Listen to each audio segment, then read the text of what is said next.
Hi Liberty, my name is Michael Black and I am the administrator for Easter Outreach this year, and I wanted to go over some of our safety protocols. So many of you have expressed concerns about what exactly are in our protocols. Well, we used recommendations from the CDC as well as other healthcare providers to come up with quite an extensive list. But for time constraints, I'm just going to go over a few and then direct you to your safety protocol coordinator and for more information. For Liberty River Wards, that is Ed Roach, and we'll put his email address in the link to know more about when you can volunteer and how you can get a copy of the long list. But for now, we'll just go over a few. So the number one big rule that is recommended more than anything else is social distancing. Stay at least 6 feet away from anyone who does not live in your immediate household. That's the biggest one. That's the biggest barrier for catching this thing or for giving this thing.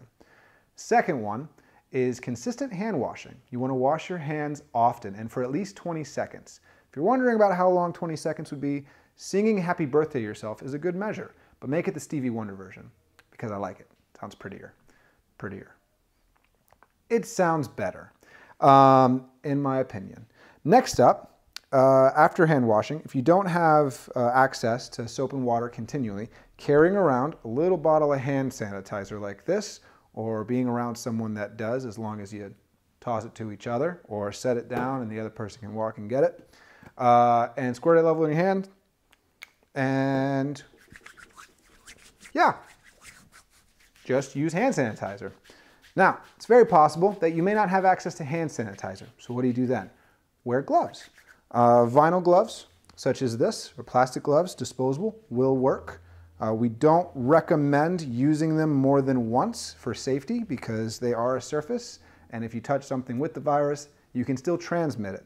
But they are good for protecting you. So, something to keep in mind.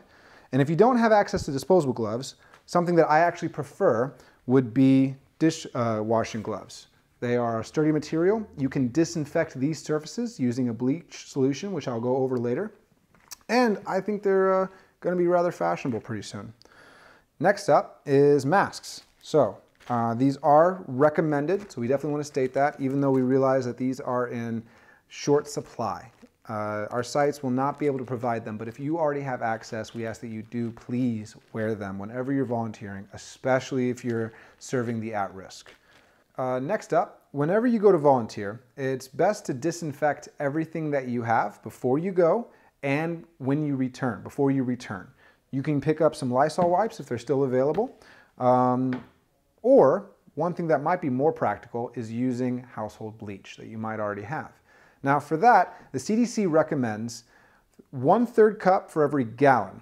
And then you can put it in a small little spray bottle and use a rag and spray it down and then wipe it. Now, feel free to be liberal with your application. Obviously, you're trying to take care and clean the surface. And it also is noted that the surface needs to be clean before it's disinfected.